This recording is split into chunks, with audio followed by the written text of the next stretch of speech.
Hi, I wanted to say a big thank you to the Out in the Past committee for inviting me to contribute a presentation to this year's conference. I'm going to be talking about how flyers and posters and other works of art produced by the Black queer community in the 80s and 90s provides like a really rich resource for intergenerational discussions around art and art practice. So let's kick off. Intergenerational dialogue through art practice. What do we mean by art? Let's categorize that as anything that is produced from an imaginative, creative standpoint. So I'm looking at posters, I'm looking at flyers, newsletters, photographs that have been manipulated, a wide range of what one would consider art. My own journey really started in 2013 when I was looking for Black queer history, anything Black queer UK based online and finding nothing. So I started reaching out to activists who were there, and really inspired me when I came out. And that led to interviews with people, and then that led to Under Your Nose, which is my documentary about the formation of the Black Lesbian and Gay Centre. And it was incredibly hard to find images that kind of documented the work that the activists had carried out. That led to Haringey Vanguard, which is a 2-year oral history and archive project, capturing the lived experience of the Black queer community from the 70s to the 90s. The project ran for 2 years. Our partners were the Haringey Archive and Museum Service in Tottenham and the London Metropolitan Archives. And the archives are actually located at Booth Castle Museum in Tottenham. There is an exhibition open at the moment, so I will tell you a bit more about that at the end. Physical materiality of forming community. There were a lot of underground groups. It wasn't until the very early 80s that we started to see the evolution of a Black queer community, and how it was kind of brought together was through very basic flyers and posters. The Lesbian and Gay Black Group, which started in 1981, and produced like a very simple black and white leaflet, which they deposited at, like Black queer spaces, which were undergrounds and parties. It wasn't anything that was given out like publicly. It wasn't kind of accessible to everybody. Where it was distributed was very, very targeted. Likewise, we've got the Black Feminist Newsletter, which was a cooperative started around about 1980, 81. It says here, most definitely, Black women only. So in terms of what was produced and where it was accessible, it was very, very targeted. It was trying to reach out to those people in those particular spaces that could be part of this community. So there was always a fine balance between access to the information and to the art, discretion and safety, because, for example, with the Lesbian and Gay Black Group, they had the equivalent of a box office number. You couldn't have an address and you couldn't have a direct phone number. This was the pre-digital age, so we didn't have a mechanism for sharing images online. They were hand-drawn, or a photograph was taken and we'd put it through the equivalent of a photocopying machine, which was very expensive back then, and everything had to be done individually. In terms of access to resources, photocopying machines were very, very hard to access. They were normally kind of confined to big organizations, very corporate organizations. So where you did have access, it would be through somebody working there or a friend of a friend who was working in the organization. So you could have access to the photocopying machine. Most of the stuff was produced in black and white right up into the 90s. You'd make a master copy and then you had to find somewhere that had a photocopying machine. If you went to a commercial place to try and print this, so it was quite expensive. And we can see here that from 1986 to 1994, the Black Lesbian and Gay Centre, for example, were still producing their information in black and white. We start looking at becoming visible. So we have more Black lesbians and gay men, LGBTQ community generally, becoming a little bit more visible in the mainstream. This image is quite iconic in terms of, as a Black lesbian on a march, carrying a banner, saying Black lesbians.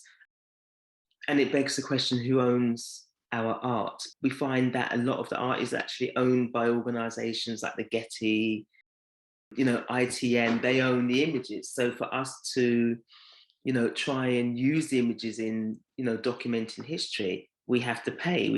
So this is one of the issues why it's so important to, take control and to document the work that we're doing and actually our lived experiences and the protesting that we're doing. So we do start to see colour coming in, but very much in terms of single colours. There's more creativity in the flyers that are put out. There were a lot of events that were for women only. Likewise, there were a lot of events for men only. And so the flyers really were targeting their demographic, and the information on those flyers that we can see, it would give you the DJ, where it was, but we can see addresses now. So it's becoming a bit more public.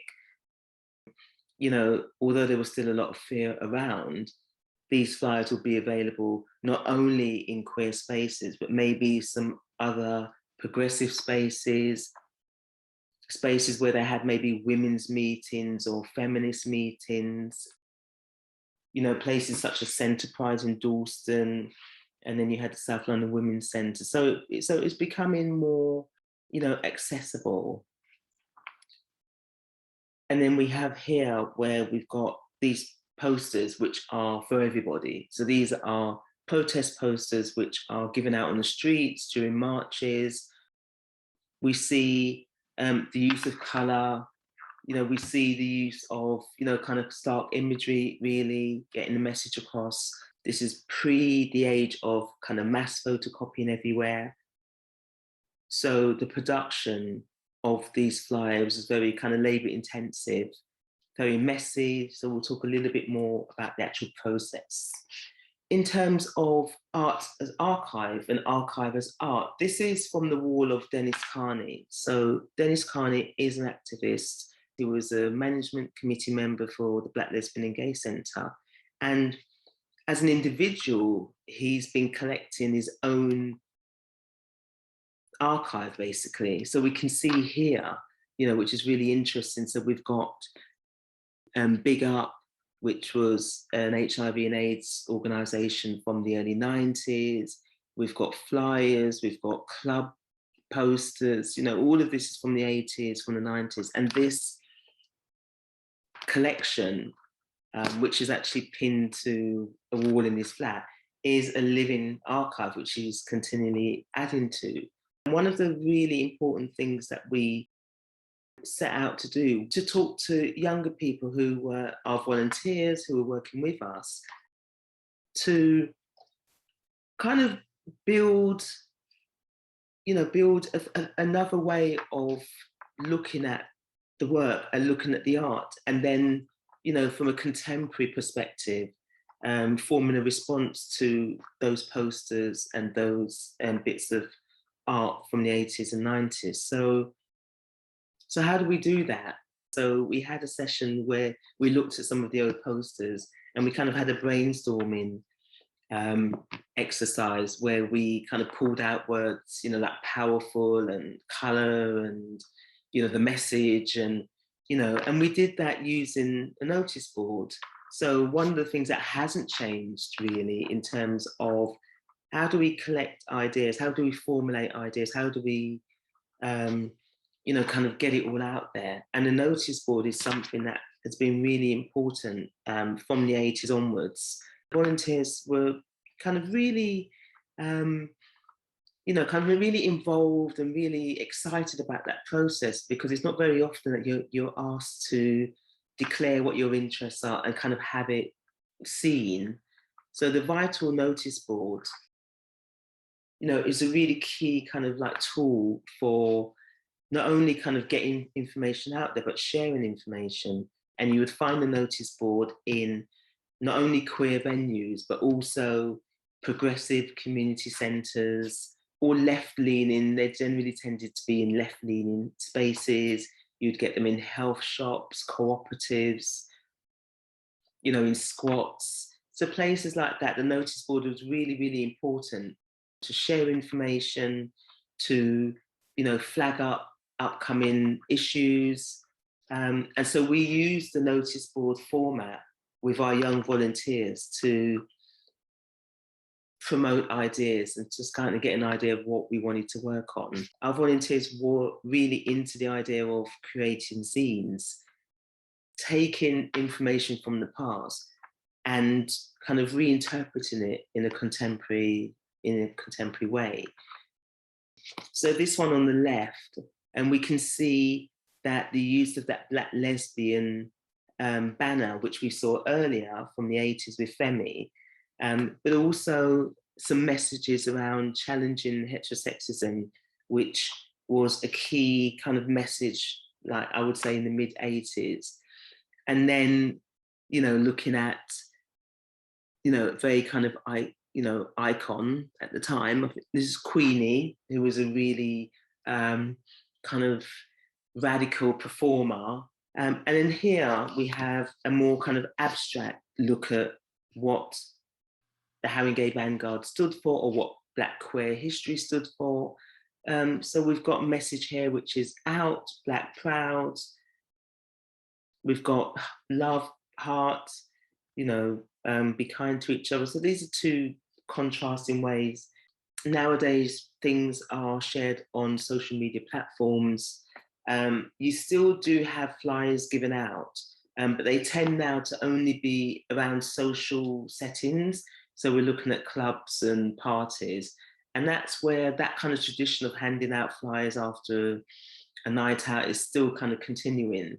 But a lot of stuff has moved online.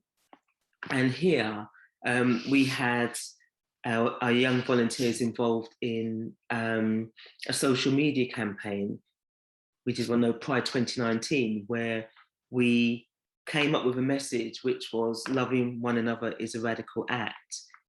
And that kind of references Audre Lorde's very famous saying, and forming a campaign around that message and looking at what images, you know, we could share. To be very clear about who we were reaching, we wanted to be, you know, much more inclusive, you know, of trans people, non-binary people. And so one of our volunteers came up with this beautiful image, which is really, really inclusive. And it kind of captures the, you know, the idea of protesting with the idea of being inclusive and with a very strong positive message. This was, if we compare it to something that was happening, and I think this was about 1983, where we're looking at courses and workshops. So it was about the content rather than the expression of that content, because at the time we didn't really have the tools to kind of make it all flash and everything else, but the content was very important. And likewise with this one, which was for the Black Queer conference that we had. So we wanted to kind of get people thinking not only about the conference, but before the conference, during the conference, and after the conference. So in terms of sharing and distributing art, we have to be very mindful now that because of social media, you know, our work goes everywhere.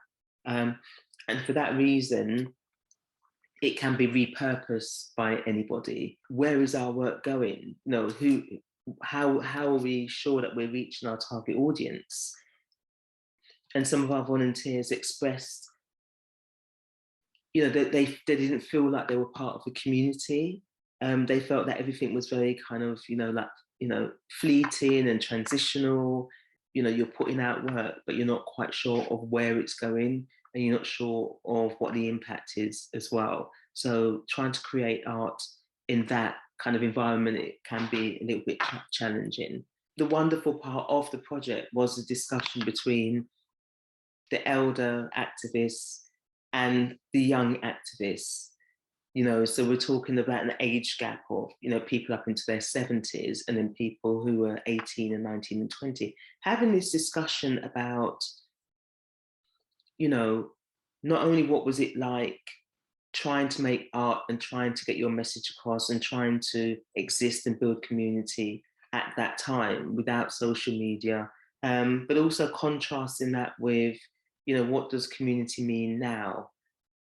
Where do you find your community now? Let's look at the importance of in real life meetings, in real life, spaces. And we talked about the impermanence as well, because we're producing work, but who is actually documenting this work and preserving the work? And in terms of, the zines, looking at the zines,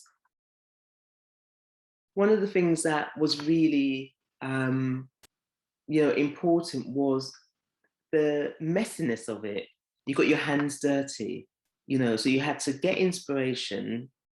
So that was either using old posters and flyers, you had to get inspiration.